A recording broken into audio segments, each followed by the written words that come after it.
Post-Game Show, coming to you live from Studio A of our CHGO offices here in the West Loop of Chicago. I'm your host, Sean Anderson. Alongside me, Herb Lawrence. Hello. Our CHGO White Sox community leader. Along with us is our producer, Sarah.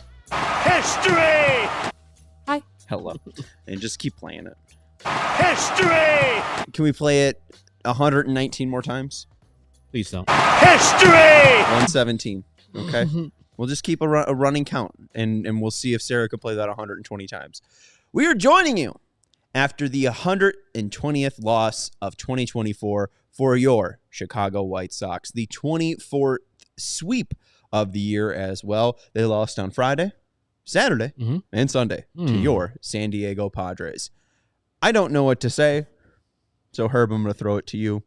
I feel bad calling this bunch of players losers because it's not their fault, but at least towards the organization, what a bunch of losers. You couldn't have said it better. Like, if I ever meet Gavin Sheets or Andrew Vaughn, I'm not going to personally talk to them and say, hey, man, you're one of the worst players of all time, or part of the worst team of all time. I'll say, hey, man, it was a tough year. There's nothing you can do except for be a better player. But, yes, this organization, and you've seen people, especially national people, and I think Pino's put it together correctly, like, this has been kind of like this for a long time, this badness of the White Sox, but you have to be all-time bad for the national scribes to get around here, to see the Jeff Passan article, to see the Britt Rioli and Ken Rosenthal article, to really understand nationally how historically bad this team is. And it doesn't have to be this way. There were so many steps that led to the White Sox being bad, and you don't have to look any further than the team across the dugout that they played today to see that it can change, and it can change dramatically. If the ownership changes, the general manager gets aggressive, and you'll have 40+ thousand, 3 million people a year filling up your stadium. You'll have an electric atmosphere like they have out there in San Diego. The things they have now are because the ownership changed a couple of years ago to Ron Fowler and Peter Seidler, rest in peace. Ron Fowler resigned a couple of years ago, and Peter Seidler took over as the managing partner totally, and he had passed away this offseason. But Peter Seidler knew his fate was set as far with his terminal illness he had, and he died, I think, of cancer this past offseason. So he knew there was a limited amount of time left in his life, and he wanted this team, this franchise, to be as successful as he can.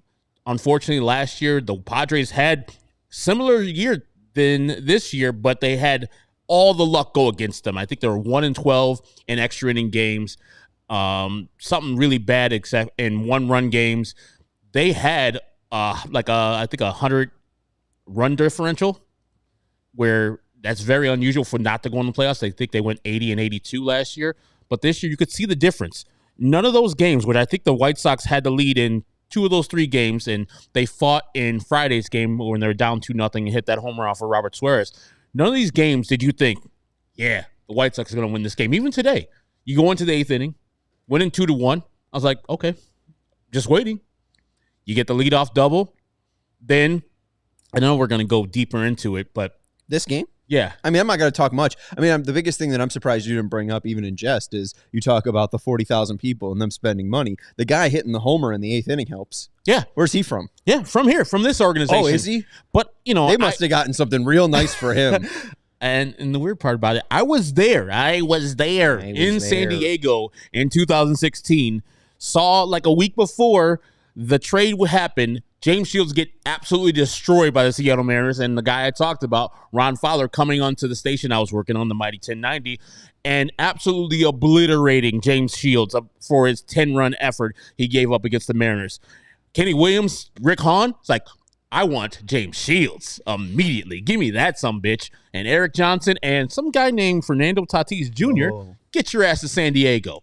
Now, I've always said that I don't blame those guys for necessarily trading Fernando Tatis Jr. because I don't think Fernando Tatis Jr. would have been Fernando Tatis Jr. that he is now with the White Sox.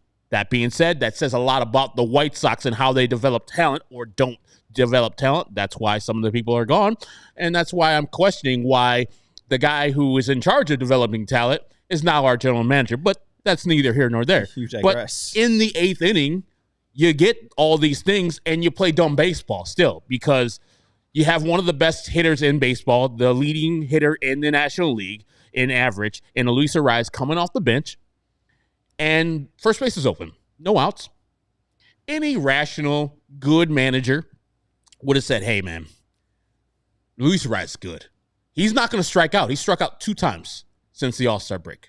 2. So he has less strikeouts than the White Sox have wins. I didn't even know that. Well, no, right? Yeah. I mean they've at least won 3 games. Yeah. That's a real low total. Yeah. And Luis Ariz things inside the game up. And then, you got to pitch to Fernando Tatis and you throw 97 up top. That's a great pitch. You just got a better player there. So whatever. You don't have to go that far if you're the White Sox. Now, you need a new owner, and we know how that's going to happen, and I'm not wishing for that. You just need a different atmosphere with somebody to say, this needs to stop, because the Padres were a laughingstock for years after Tony Gwynn passed away and left this team. For years, different ownership, they were just a laughingstock, and the Dodgers would just eat their lunch. They're 2 games behind the Dodgers for the AL West this year. And they got a 3-game series coming up. Exactly. And they've already beat the Dodgers in the season series. So if they're tied at the end of the year, your Padres are the National League West champions. That's what I'm saying. Like, it seems far away, but it's not that far away if you just find a owner that wants to, at the end of his life, leave a legacy of greatness. Because there's nothing, no bad word will be said about Peter Seidler in the city of San Diego. Not one. He left this team the way it is right now, and the way that they're competing right now is because Peter Seidler, Ron Fowler, AJ Preller put their minds to it and said, we're not going to be doorsteps anymore and doormats anymore. We're going to go to the top. And yes, they haven't won anything, but wouldn't you rather be that type of thing? Like that arc towards relevancy, that arc towards going to the playoffs, that arc towards, hey, that's a sneaky playoff team right there. You don't want to face the Padres in the first, second, or the World Series. Or would you rather be 120 losses with no hope? The same owner and the same general manager promising different damn dumb-ass things with hiring of fucking scouts. Are you asking me? Are you actually asking me that question? No. Who I'd rather have? Because I think the choice is fairly obvious. I know we think it's really far away, but it's not. What? Contention. You just need somebody who wants to contend. No, I mean, well, that's the thing with baseball, especially with the expanded playoffs and the amount that you can spend within a year. If you have somebody that wants to spend, they can spend and they could put out a competitive team. The White Sox spent $22 million this offseason on garbage, on Paul DeYoung, John Brabia, Eric Fetty, and like those signings were okay. And then there's the rest. Yeah. But I mean, they didn't patch any holes, and that's why you're left with Jake Amaya, Miguel Vargas, Zach DeLoach. I mean, wasn't there a thing on Friday where you have more people running into each other? I think Amaya's screaming or DeLoach is screaming, and just don't hear the guy. I mean, they can't even catch a fly ball, let alone. And then today they did the same thing. The no play versus with Jackson Merrill. True. It's just the same old stuff. We'll continue to do this until the owner and the general manager get serious about winning. That's what I'm saying. It doesn't have to be this way. And I know people who are listening and are watching know that it doesn't have to be that way. And I hope that Jerry watched that series and says, it doesn't have to be that way. And yes, this is the series that's going to wake them up, though. Like, I mean, come on. You have Jeff Passan and Ken Rosenthal poking the dead body all month. I mean, we've been talking about them approaching this record, them tying now officially the 1962 Mets single season loss record. They can break that on Tuesday, Wednesday, Thursday, hell, even Friday, Saturday, or Sunday. They got 6 games just to get one single loss. If it hasn't hit him by now, it's just not going to hit him. And we talked about this on Thursday. I feel like it has hit him. It's just he's going to do it his way. He does not want to spend money. He's not going to open up that wallet. And if he opens up that wallet, all that's going to pop out is like a little dust cloud. And he's going to die a pariah then. He's going to have his legacy be this. be the worst owner in baseball history. The owner who was up and alive and well when the worst team in baseball history was under his stead. I wish we were like 4 more minutes away from our ad break because there's a CHSN break that we can just go right into.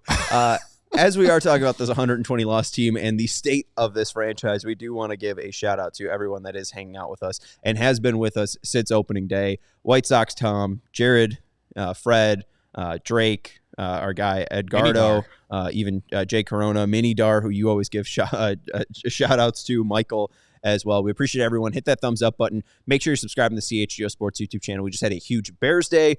We had a pre- and post-game show at Joe's on Wheat Street. Also, the Briggs and Brown show was live from Joe's on Wheat Street. We do post-games after every single game. We have been here for pretty much every single loss. I don't know if it's been 100 losses, but I think we're probably like 10 and 89 on the year for post-game shows. I've probably missed 7 games this year, like total, even the days that we don't do this. But yes, I think we've collectively, individually, have watched 100 losses each. Mm-hmm. Well, and broadcast it afterwards. Mm-hmm. I'll probably do that count tomorrow and bring it to you tomorrow on the off day show. I have for the whole season, I've had my graphics in my laptop for the Sox defaulted for losses, and I've rarely had to change them for wins. Oh, that's all I just want to say. Perfect.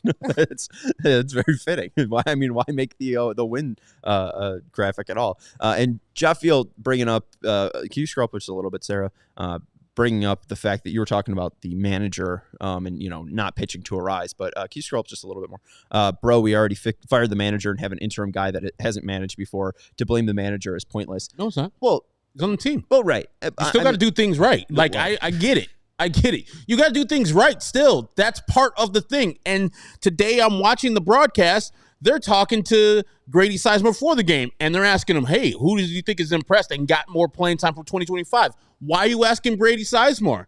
He's not going to be the manager next year, John Schriffen. Stop asking him that question. He said Lenin Sosa is the guy that impressed him and gets more time for 2025. No. I don't give breaks because he's just there. He's collecting a check. He's the manager. You still got to do things right, even though you're the replacement. But I think, to not be too harsh on Grady, do you know the term himbo? Yeah, it means you're a male bimbo. Yeah, all right. Perfectly. Which makes no sense. Perfectly It should explain there. It should be all encompassing. It's a very sexist term. Whatever. Here, not himbo. Bimbo is a sexist term. Well, hey, let's turn it on its head and call Grady a himbo. Yeah. Lovingly. Grady has been a surprise in this situation. And when they first gave him a spot, I think it was a pretty made-up position that he had as well. Mm-hmm. Is it surprising, though, that a guy that is in it over his head from the outside that we've seen, a guy that isn't ready for this position, correct, is advocating for this job? Because as this Jake Peavy piece that was put out by Better Gambler or something like that. Yeah. Responsible gambling. Paul Banks. Yes. They wrote up a piece about Jake Peavy. We'll get into it in a bit. But he talked about, even Jake Peavy, a former White Sox, talked about, how Jerry's job search is pretty much the guy down the hall. Grady Sizemore is the guy down the hall. And he just might get the job because he's there. I mean, Chris Getz has literally only said our next manager is in uniform now, right? Grady Sizemore's in uniform. True. And I'll be so pissed if Grady Sizemore is the next manager. Not because of Grady Sizemore, but it's because it's same old White Sox. It's garbage. He didn't look for anybody. I don't care if they're the worst team in baseball. There are going to be people lining up to be the White Sox manager, qualified people. And if you decide at the end of the day that Grady Sizemore is your guy, then you failed. Pretty much. We're going to take a break, and we will talk more about this historical team. If you have any thoughts on this team, make sure you're sharing them in the comments. We're keeping an eye out on those. Hit the thumbs up button if you haven't already, and hit that subscribe button to the CHGO Sports YouTube channel. Herb, let's take a break and let the people know about the sweet escape of Leinenkugel. The weather is warm right already, and when it does get this warm, just any beer won't do. You want something light, refreshing, and flavorful. Leinenkugels has a flavor for every summer moment. I know it's fall. Calm down. It's the perfect companion for the great outdoors, the American pastime, and a great night out with friends. whenever I go to the ballpark, which I might on Tuesday or Wednesday to see them lose historically the most games in a season, I'll be grabbing myself a summer shandy because that doesn't let me down like the White Sox, and because it's the end of summer and it's delicious. But if you want to try something different, since it is fall, you want to switch it up, maybe you could try Lakeside Cherry with real cherry juice, or grapefruit shandy with natural white grapefruit flavor, or Honey Light Lemonade with 99 calories and a sweet finish, plus classic crowd-pleasing beers like Leinenkugel's Light or Leinie Original. Flavor every summer moment with Leinenkugel's, the official craft beer of the Chicago White Sox. Go to leinie.com/CHGO to find a delivery options near you. That's LEINIE.com/CHGO, or pick up Leinenkugel's pretty much anywhere they sell beer. Leinenkugel's, flavor the moment. Celebrate responsibly. The Jacob Leinenkugel Brewing Company, Chippewa Falls. Yes. Beginning October 1st, the Blackhawks, Bulls, and White Sox will have a new home. Yay! Introducing the Chicago Sports Network, CHSN. CHSN will broadcast more than 300 live games per year across the Blackhawks, Bulls, and White Sox, and will feature a lineup of original, Chicago-focused sports content.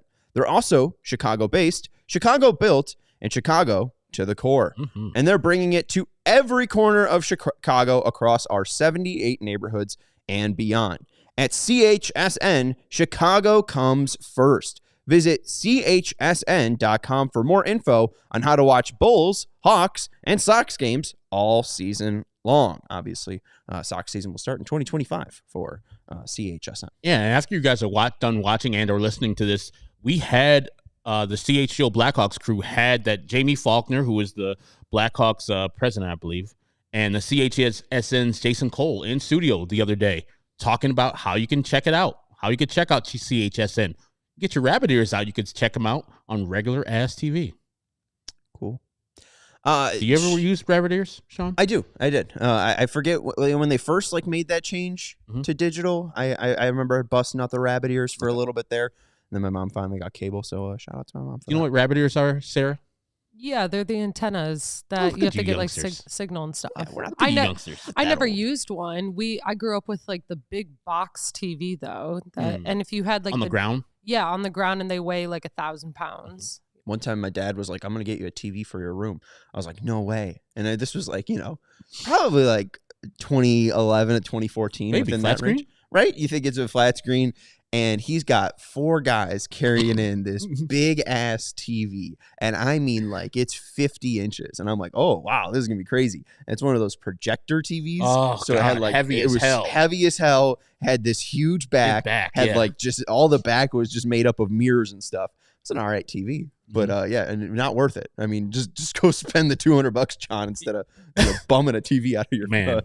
Friend's when you house. had that when it was fresh, nobody could tell you anything. Yeah, it was 1988. Everybody's like, hey, come in my house. We got a 50-inch flat screen or 50-inch plasma, whatever they called it back then, projector screen. I'm out here. Come over and drive around in my car. I have a phone car. Yeah, most of this stuff is just wood, but then there's a screen in between all that wood, and you could see clearly. I've watched things that are not HD TV, and I was like, man, how did we watch TV back in the day? Goodness gracious. We had eagle eyes back in the day. That's neither here nor there. Yeah, hey, it was just colors. It was colors and vague shapes. And people just oh, that's a person? That's weird. There you go. We appreciate Minidar, our Nostradamus, who predicted this horrible, horrible season. $10 super chat from Minidar saying, History! 116. All right. We appreciate everyone for hanging out with us. Hit that thumbs up button. I think my biggest settling fact after 120 is just kind of feels like this already happened. I feel like I'm living a day that I've already lived before. Mm-hmm. Nothing about this day feels different, feels better, feels special. It just feels like another kick in the groin, punch in the stomach, clothesline across the neck if you want to go to WWE there. It feels like when you look at a UFC fight and you see just a guy who won, 50 to 45, just a complete unanimous decision. Mm-hmm. You just see the stats and it's like the one guy landed 55 strikes. The other guy landed 354 strikes. It's like, the 250th would have put me on my ass, mm-hmm. but at least we're counting every single blow. It doesn't feel real, the magnitude of how bad this team is. Because again, all three of these games against San Diego were somewhat competitive. Yep. The games against LA were somewhat competitive. Except for the one they won big time. Right, 8-4. So it doesn't even feel like it's Groundhog Day, as Rogue Wave Creative says. It just feels like we're getting our ass beat, and then we have 6 more days until it's over. We're just used to it. Like, we're a punching bag. We're used to getting beat down. Like I said, in that 8th inning, there was no feeling of, hey, maybe they can win this. I was like, it's just going to be either this 8th inning or they're going to walk it off against us in the 9th inning or extra innings like they did on Friday. Like, when the White Sox hit that home run, I was like, man, good battle. Great battle by Gavin Sheets on Friday versus one of the toughest closers in the game, even though Robert Suarez has been struggling lately. Great battle. Good job to get that walk. And when Lenine hit that home run, I was like, man, good for Lenine, good for the team, feeling good about that on a team that's going to the playoffs, never giving up. But I never thought that the White Sox are actually going to win that game. I was like, we're going to extra innings, and they're going to walk it off. Fernando Tatis, of course, did the honors there. And today he gets the game-winning RBI again. So, yeah, this is just a continuation of all this year where I think early we talked about this team can lose the most games in baseball, and I think we've kept on that track this whole time. As I said, I didn't want to be the 17th worst team in baseball. For them to get to this point of 120 losses is awesome for me because they're going to be the worst team in baseball. As I said, Vinny, who's off today, will be on the 30 for 30 a couple of years from now, talking about how he went to a majority of these games and saw and talked to the 120-plus loss White Sox. Sean and I will be on a straight to DVD release that says, hey, yeah, we were there covering them on a daily basis. Like, I think us and, of course, Locked On Sox, which we both have been part of, are the ones who have been covering this team on a daily basis in a podcast form. So it's been, you guys, I know, say, man, you guys have done some yeoman's work. To us, it's an hour talking about a bad team. This, to me, is very therapeutic. Getting out all my feelings on this badass organization, this badass team. I wish everybody can have therapy like this to get all their bad feelings about the teams that they hate / love on an hour basis. Because, man, there's nothing worse than the White Sox when they're doing this. I go back and forth. Like, I still love them because I watched the game on Friday where I knew they weren't going to do anything, but I was cheering against them because I'm a Padres fan also. And when they play this weekend versus the Tigers, which we have no responsibilities except for the Sunday game, I'll watch Friday's game and Saturday's game, not for any type of reason, because I'm a White Sox fan. And hopefully I'll be having the White Sox, the blue or the black and silver pom-poms on saying, I want to ruin the Tigers season. I want the White Sox to ruin the Tigers season. I know going into that, the season won't be ruined by the Tigers. The White Sox will lose all 3 of those games. But this is very therapeutic for me. I hope that you guys can have some therapy with us and yell out what you need to yell out about these White Sox. I'm feeling that way about the White Sox, the Bears right now. Only the Illini are being my refuge in this whole sports cesspool we're in right now. ILL. I. Yeah, you're not a parent. I'm not a parent. Not yet. I don't know what it's like to have a child. But I feel like it would be similar to watching Secret Lives of Mormon Wives. Have you heard about this show, Herb? I've heard of it. Okay. Sarah, have you watched the show at all? Sarah gives a no. Break it down for us a little bit. I'll break it down. Okay. And hey, if you have kids driving with us, might be. We also have seen that more people are listening to us on Apple Podcasts than Spotify. So if you haven't given us a review on Apple Podcasts and are downloading this and now turning this down because you have children in the car, give us a review. We appreciate it. I mean, you did select a CHGO White Sox podcast. If you're worried about swearing, we've kept it somewhat clean. That's on you. We've kept it kind of clean. That's on you. I mean, what do you think? We're not going to swear? I'm not going to try to swear in this, but this is definitely got some sexual adult topic situations. So yada yada yada. There's Mormons in Utah. We all know this. Got that. There's some mothers in Utah that created this group called Mom Talk, and there was some sharing in the group, is what I would call. I got you. I get what you're putting down. The main character was Taylor Frankie Paul. Taylor Frankie Paul went on this TikTok live and told the world about the sharing, right? And that doesn't go over too well in Mormon culture. No. And she got a divorce, right? And this 28-year-old who leads a TikTok group has 2 children, and I you see in the first episode this interaction between her and her mom. And her mom's like, you really got to take your time to heal. You have 2 children. They really need you. And the end of the conversation, Taylor looks her mom right in the eye and says, I think I'm pregnant. So I feel like that's how I feel. It's just like, I am a parent. The White Sox are my child. Yep.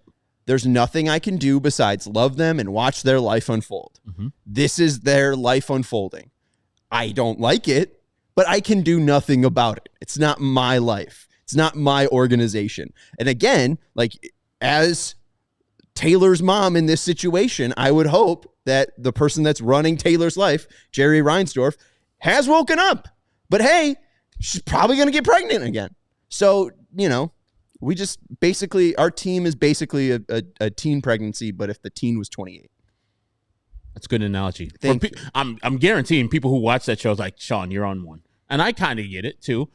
But like I just learned the other day or a couple months ago, like they love in Utah Coca-Cola and milk. Yeah, well, so it's a weird thing. I tried it the other day. You did? It's decent.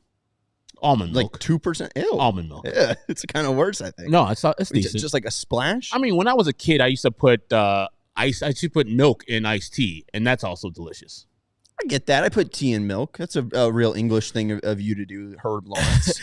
Name Sir close. Lawrence. But it's I wouldn't try it again, but I get why they like it. It's decent.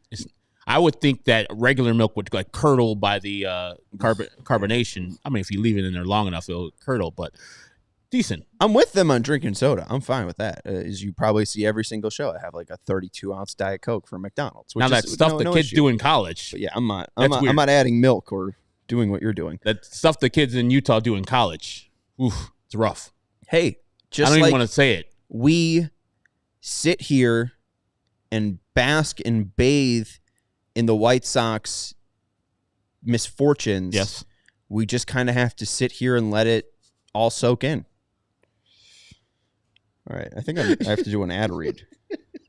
It's time for me to do an ad read. I think it's time for me to do an ad read. All right. Let's let you know. No one's jumping on that bed, friends. About our friends over at Chevy. If you're in the market for a bigger vehicle, find savings to match at Ray Chevrolet this September because Truck and SUV Month is going on now. Head in today to shop their huge selection of new Chevy models at new low prices. Right now, take up to $3,000 to $12,000 off MSRP on most new Chevy models. Or you can cruise into fall your own way and shop over 125 of their vehicles priced under $20,000. As one of the top-selling Chevy dealers in the Midwest, you'll always be able to shop one of Chicagoland's largest Chevy inventories. Visit our partner this September at their location on Route 12 in Fox Lake or at raychevrolet.com. And if you've heard of Ray Chevrolet, then you also heard of Ray's Price Promise. They're guaranteed to make your next vehicle more affordable than ever with no price changing, no add-ons, and no hidden fees ever. That means the incredible prices we're talking about now, you can expect to see the very same when you shop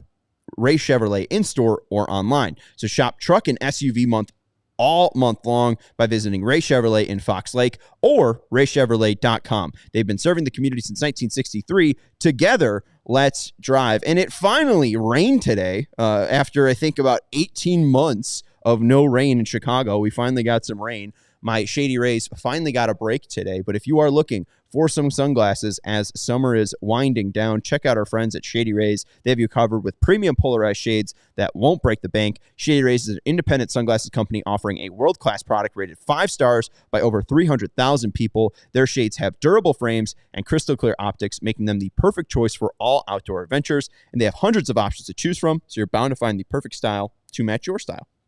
And they probably have a style in your favorite team's color. Obviously, black is very easy to find, but even if you're the weirdo Padres with their crazy City Connects on Friday, you could probably find a color within that uniform to match on ShadyRays.com. So head to ShadyRays.com and use code CHGO for 35% off polarized sunglasses. Try for yourself the shades rated 5 stars by over 300,000 people. Which one was your favorite out of the 3 uniforms they wore this weekend? The Padres. They wore Military Sundays, one today. I think the one that is true pinstripe, yellow and brown, going back to the 70s, that's just such a clean look. It is. I don't rock with their City Connects. It's too much. It's weird. Too busy. I don't mind it though. Like I would rather have them be like that than just too bland. Like there's just some, like, I mean, the Dodgers ones are horrible, and they keep on having to do it again. Right, they've had like 4 City Connect jerseys. The Colorado Rockies are redoing theirs too. But yeah, I think at least it's something to the city. They say it's for the Mission Beach roller coaster. Right. But, and I like the Sox, like the brownstone right there. Like I think they did some of them well, but like outside of all the 30, I think there's like 5 that are done all right. Yeah, and the only reason I don't like the Sox is because it's so close to their regular uniforms. Be a little more creative, White Sox. We already have black and silver all throughout, which is great. It's good. Love color. it. Find something else. Chicago colors. Chicago Star. Blue, but I mean that's what the Cubs did too. Yeah, but they're like darker blue. We're still in the city too. We could have did something light blue. I feel like that's too on the nose. Give me every single color of the stations. Yeah, stations. Somehow work in. I mean, basically like the back of this hoodie. Hold on. Go to allcitynetwork.com. What is it? Yeah, you see it. Keep on going. Go. Oh, yeah. I think we tried to get every single one of the colors in there, but then it was too much to print. Where's the one that you don't think is a real one? The purple one? Purple's not real. Okay. Have you seen it? I mean, it does go to. I've been on it. Gone up to that terrible football field they have up there. Sorry to hear that high school football field they had. They're renovating right now. 2 things I want to get to at least with this series. Mm-hmm. Saturday, Garrett Crochet pitched after the All-Star break. Friday, right? Oh, Friday, my bad. After the All-Star break, 4 games started for Garrett Crochet, 13 and a third innings, only 17 strikeouts in those 4 games, an 8.78 ERA, and there was worries that he was kind of falling off there. But since then, and now it won't pull up, it's been 7 games for Garrett Crochet, 3.80 ERA with a FIP of 129. He has been fantastic. Another fantastic outing on Friday, as you mentioned, the 20th. 4 innings, 1 hit, no walks, 8 strikeouts. The more and more I see of this team play, it's very clear that there's one talented guy on this team, and they're not going to keep him around. So it's just more of this crap. It's just like, what are we looking forward to next year? They're going to lose 124 games this year. Next year, they're going to lose 125, maybe 119. Yay. Awesome. Like, they're not going to get better. At least Crochet has gotten better and will make his trade value more, but that also makes me sick to my stomach. How do you feel about Garrett Crochet turning things around? I went onto a San Diego local station on Friday, and they asked me, it's like, we're kind of worried about the White Sox. They're being bad. I'm like, you have 4 innings to worry about this weekend. The first 4 innings of Friday's game, Garrett Crochet is going to pitch, and he's going to look lights out. And then after that, the White Sox bullpen is going to take over, and it's going to be a relaxing weekend. And it turned out that way. And even though the White Sox did give Padres all they can handle this weekend. But, yes, it's so frustrating to know that you have a player you can build upon and you have on your team for the next 2 years. Guaranteed, if you don't want to trade him, he's on your team. And the White Sox are like, nah, absolutely not. We're a bad organization. We're going to trade away the tradable piece. And if you looked at some of Chris Getz's trades so far, we're not going to get what we should out of a 25-year-old lefty top of the rotation arm. I don't think we're going to get that. I am not looking forward to the return you're going to get for Garrett Crochet. I know the Dylan Cease trade is still out there. The jury's still out. And I like Drew Thorpe. I like Haro Iriarte in the brief time that he's pitched in the majors. Steven Wilson is negligible. And then I don't know what we're going to get from Samuel Zavala. But I know this offseason, some teams are going to be looking for Garrett Crochet, and eventually he'll be traded. And like you said, we're going to have to come back here next year with top-of-the-rotation people like Jonathan Cannon, who was decent. Davis Martin, decent. Today, Sean Burke looked excellent. But these are not people to build upon at the top of the rotation. These are 3s and 4s. Garrett Crochet is a 1. A 1. And they're trading him away. I don't get it. Well, I get it because they're bad, but I don't get why you would be so thirsty to do that. So gung-ho on trading away your best player, and then you already know your player development's terrible. Getting back players, that won't help out the team. Now, Miguel Vargas today, best game as a White Sox. 2 for 4, home run. But that's his best game. He's still hitting under 200. Am I supposed to be excited about Miguel Vargas? That's one of the trade pieces we got back. Are you going to be excited about the trade pieces we're going to get back for Garrett Crochet? I am on the negative side of what Chris Getz is going to do in that trade. I would rather just keep the player and see what he can do. And then at next year's trade deadline, when he has 1 year left, teams will still be coming. But I don't want to be stuck with what the White Sox have right now and without Garrett Crochet, because I think, as you said, he is a great pitcher, and he's shown that versus a top lineup like the Padres. What, he struck out 8 in his 4 innings he was out there? He struck out 8. 4 innings, 1 hit, no walks, 8 strikeouts. Grumpy Pig and Friend says, Crochet isn't bringing a top 10 prospect. 3.80 ERA doesn't equate to that return. His ERA is 3.68. Also, he is the 23rd White Sox in history to have a 200K strikeout season. Again, that is history. That's true. I think his 200 strikeouts he's got the least amount of innings, except for one player, to hit 200 strikeouts in a season. And I think that was player ever. And I think that was Spencer Strider a couple of years ago. Yeah, the lowest amount on this list I think is 165. Yeah. 165 by Cease. And that was in 2021. Yeah, but Spencer Strider, Garrett Crochet. Yeah, the guys that he's next to, Alex Fernandez, Lucas Giolito, and Gary Peters, all had 258 innings pitched, 273 and 178. Ed Walsh is on this list at 206. He threw 422 innings.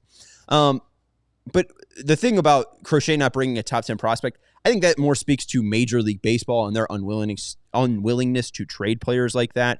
Looking at the trade deadline this year, no top prospects were traded. Not a single top 100 prospect was dealt. Again, people could have made the argument that Vargas was the best player dealt at the deadline. That doesn't seem to be playing out, but at the time, that was one of the narratives just because of the lack of prospects that have been dealt. But in his last 7 games, it's not just the fact that it's a low ERA. It is 36 strikeouts in 21 innings to 2 walks and 20 hits. So he's got a whip of 1. I mean, it has been consistent for 29 starts because one of them isn't real because he threw like 4 pitches and then they delayed the game. But for 29 starts, he has been so consistent. And there have been some bad outings, but for the large part, you got a first-year starter who has 200 strikeouts, a 3.70 ERA.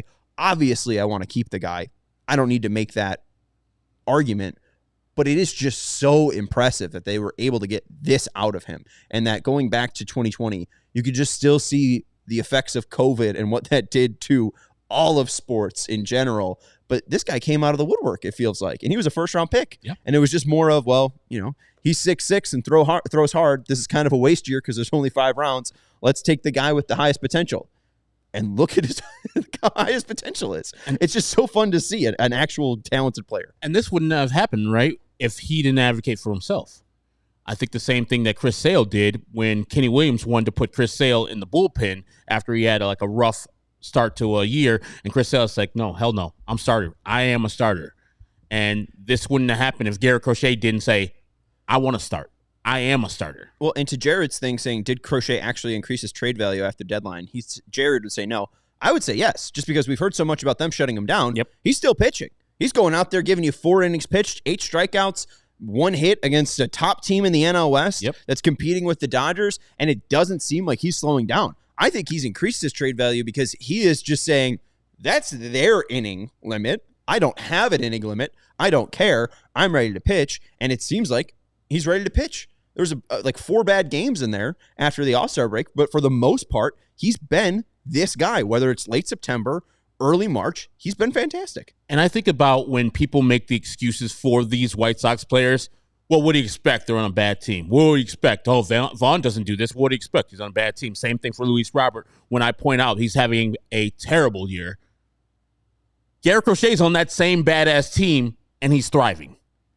That's what I'm talking about. He doesn't allow the outside noise, the team's record, who's behind him, who's in the lineup, to affect his performance. The fact that he is a first-year starter and doing all the things that he's doing this year, I guarantee 20-plus teams will be like, yes, if not all 30. Yes, I want that guy in my rotation. Now, Would they want to trade the players that the White Sox want? That's a different story.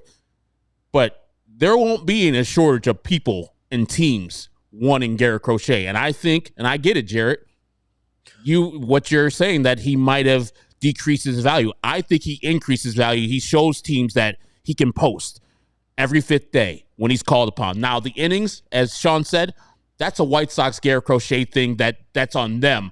But I guarantee at the end of the day, those teams will be like, he started 25-plus games, and he didn't miss a beat. There was no IL stints. That man looked crisp, throwing 99 on Friday. Looked great. His cutter was crisp.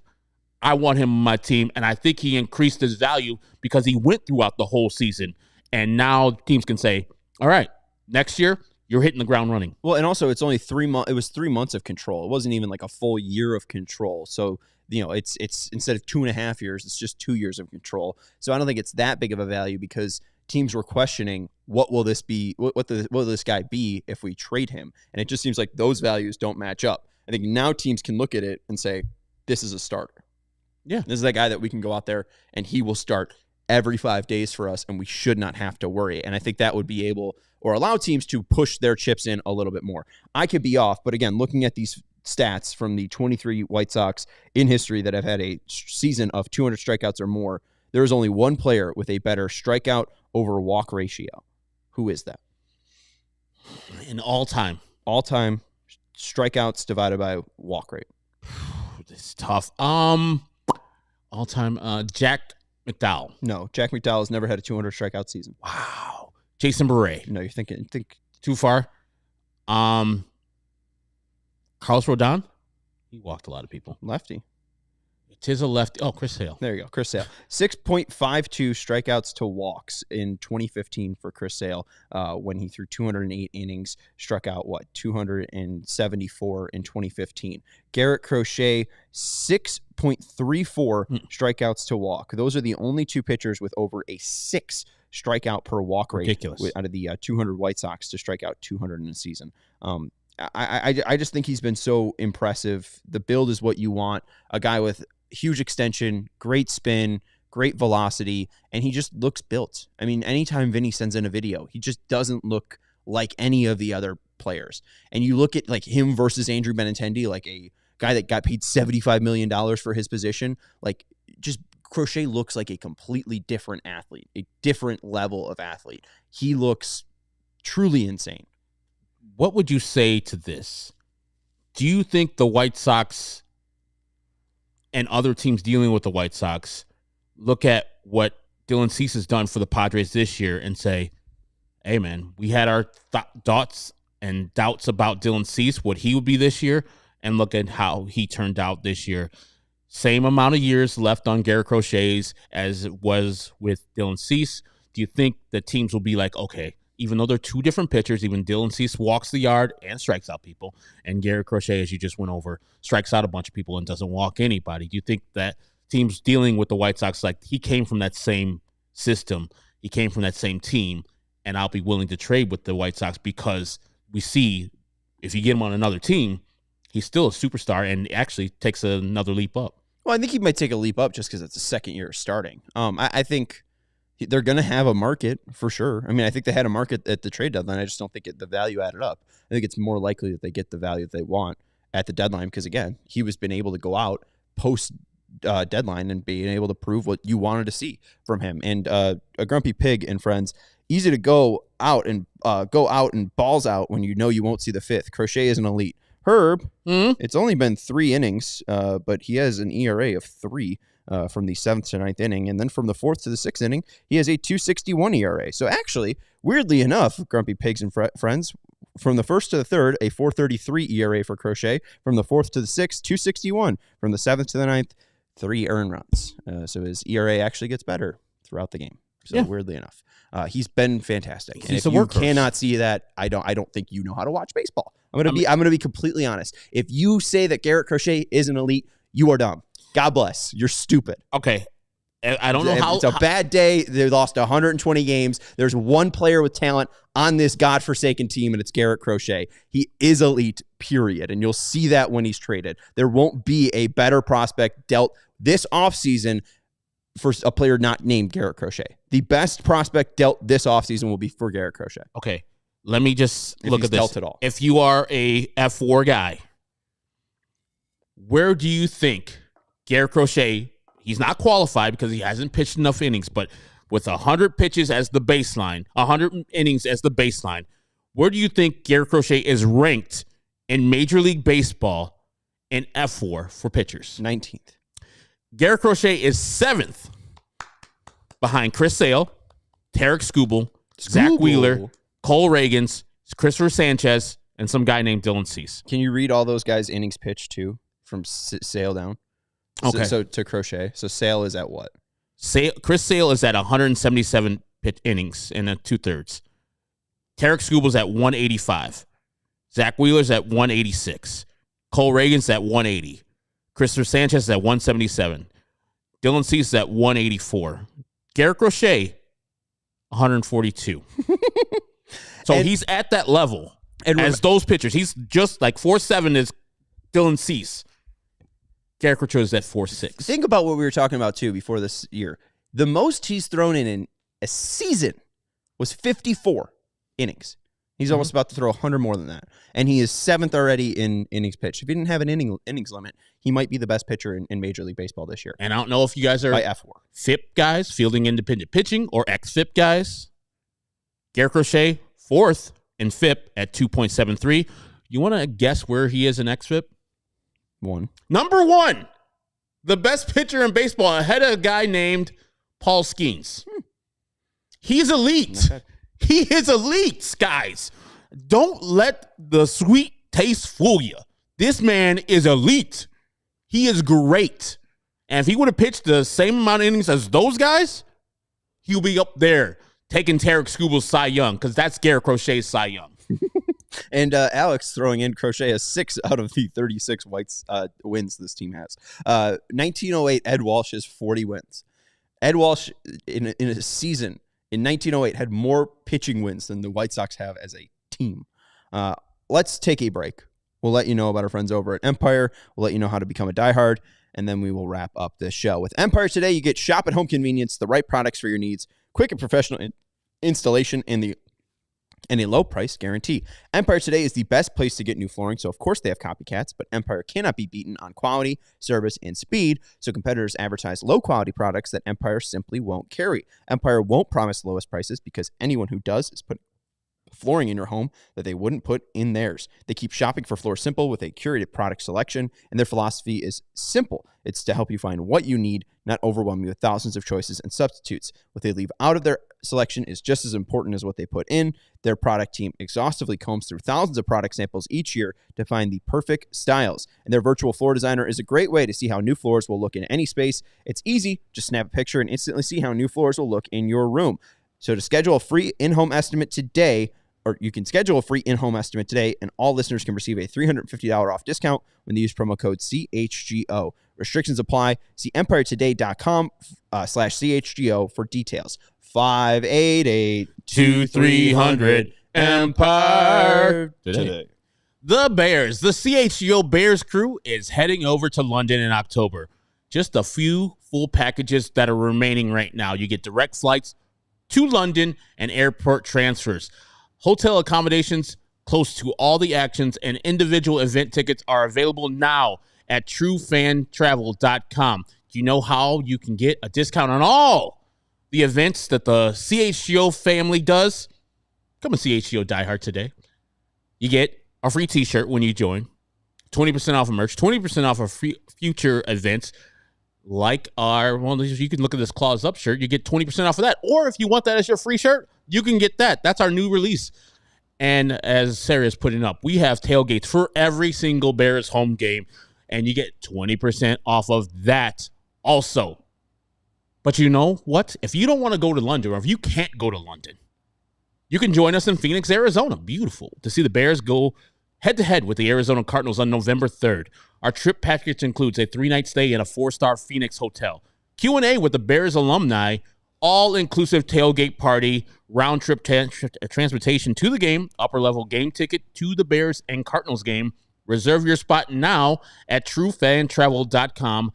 limited spots available. And if you're watching right now, you already know about CHGO. We have podcast and post games for each White Sox, Bulls, Bears, Hawks, Cubs games for every team. Written content from guys like Vinny Duber, who's off today, that people are asking. He's just taking a day off at allchgo.com. He said he's up in the homeland. He's camping in Wisconsin. Oh, yeah, I forgot he is in Wisconsin doing camping. Oof, not my thing, but Vinny loves the adventures and going outside and bears and shit. I'm sure that CHGO doesn't like me swearing. I was like, the company doesn't like me swearing. It's CHGO that I'm reading right now. 20% off all events, as I said. Dope merch for all teams. Free t-shirt when you become a member. You can get this hat, too, which I have on right now. Or this one. And members-only Discord access, the CHGO Lounge. Our guy Jarrett, CWS, is in there all the time. He's right now leading right now in our Click to Pick contest that goes until next week. Somebody there will get a free t-shirt. If you become a CHGO diehard, you can have games with us, the CHGO White Sox crew. And that's my people. I give out t-shirts. Eventually, they'll come to your home, unless you're B. Adams. They'll never come to your home. What's up with his? I literally he's at every event. We could just hand it to him. Sent a shirt, which mistakenly it came to my house. He won a Click to Pick, which we play here in the Discord, and it went to my house. And so I was like, all right. I texted him. I was like, hey, what's your address? I'm going to send it to you. Went to the mailbox, sent it out. It said undeliverable, came back to my house. Then I did it again. He just got a thing. A guy's like, well, this was a premium package, which I sent week before, and you got to pay me $31. Mailman out there in his city is trying to shakedown. I was like, do not pay that ever. If it has to come back to me, I will just drive out to your house and deliver you this shirt, because I've had it for a month now. Where B. Adams is, or I don't know, it's B. Dams, actually, his name. B. Dams hasn't had his shirt in a month. And so, but if you do become a member of Die Hard program, you can have games with us on the Discord. Yes, you can. Like Jared and AJ. Yes. And Joy Boy. So you can go hang out with us over at allchgo.com/diehard to become a member today. And shout out to Brandon and all the diehards that are joining us. Also, shout out to Peb Mets for the super chat. PEB Mets. I don't know what we're going to go. Peb Mets. Peb Mets for the $10 super chat. The 1962 Mets were an expansion team, and the city fell in love with them. They were the lovable Mets back then. No Mets fan wanted to see the White Sox suffer and break that record. We appreciate that, Peb Mets. I think that's the biggest thing is the Mets were starting and new, and it's okay. You can cut them some slack. This man has been owning a baseball team for 41 years. And it just seems like it's getting worse for some reason, Herb. What are all these problems? Before we get to that, do you know why the Mets colors are the Mets colors? No. It's because of the two departed New York teams. The blue for the Dodgers, the orange for the Giants. That's pretty slick. I learned that from Cubs pre- and post-game host Zach Zaidman, who grew up a Metropolitans fan. That's not too bad. Yeah, I don't know why it's getting worse. I do, because the owner is set in his ways. The Athletic article that came out the other day pretty much shined a light on the dysfunction that this organization has, stuck in its old ways, old-ass playing, infighting happening. Kenny Williams can't say good words about Tony La Russa, et cetera, et cetera, et cetera. Yeah, this is why it all comes to a head in this badass season, because the owner is the head of the snake, and that's rotten.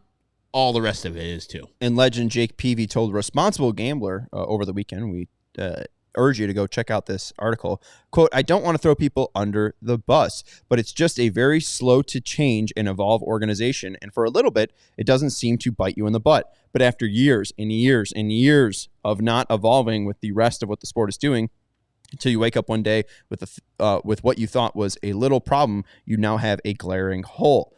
He also talks about the inside of the organization. When he was there, Ozzie thought he was in charge. Joey thought he was in charge. Joey Cora.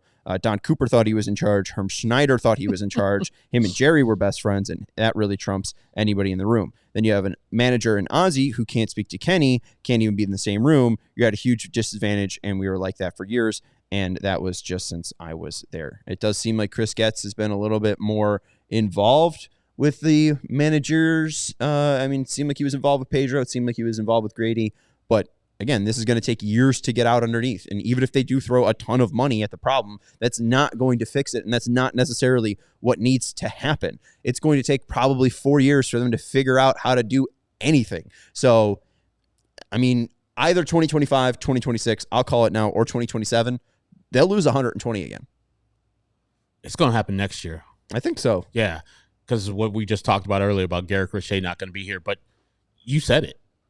And the thing is, and the main problem I had with Chris Getz getting that job last year, he doesn't know what he's doing. And it's not his fault that he doesn't know what he's doing. It's his fault for asking for the job and taking the job. It's not his fault because he's never done this before. What the White Sox need is somebody, I'm sure the 62 Mets had somebody to lead them so they can win the 69 World Series.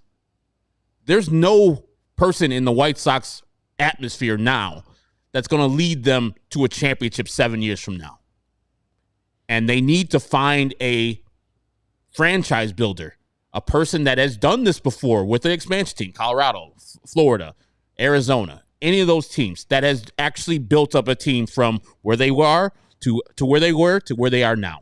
And Chris Getz is not that guy. We'll just have to go through this for 5 years until Jerry realizes that he's not that guy and start it over again. The White Sox did bring somebody new into international developments or international operations. We will talk about that tomorrow. We have an off-day show tomorrow. We will prep you for the 121st loss. But before we get out of here, I do want to talk a little bit about Sean Burke today. 15 swing and misses on 46 swings, a 33% whiff rate, 7 on his fastball, 5 on his slider, a 50% whiff rate on his slider, 5 whiffs, 10 swings. And also interesting, I don't think we saw much of it, but he did get 2 whiffs on 3 swings of his changeup. So nice development there to see possibly a 4th pitch for Sean Burke. He still was mainly 4-seam slider, curveball, 36 for his 4-seam fastball, 22 pitches thrown for his slider, 20 curveballs thrown, only 9 changeups, 87 pitches total for him, but a called strike plus whiff percentage of 31. And the cool thing, too, is it does seem like he's really getting comfortable out there, and he's maxing out at 97.9 miles per hour. The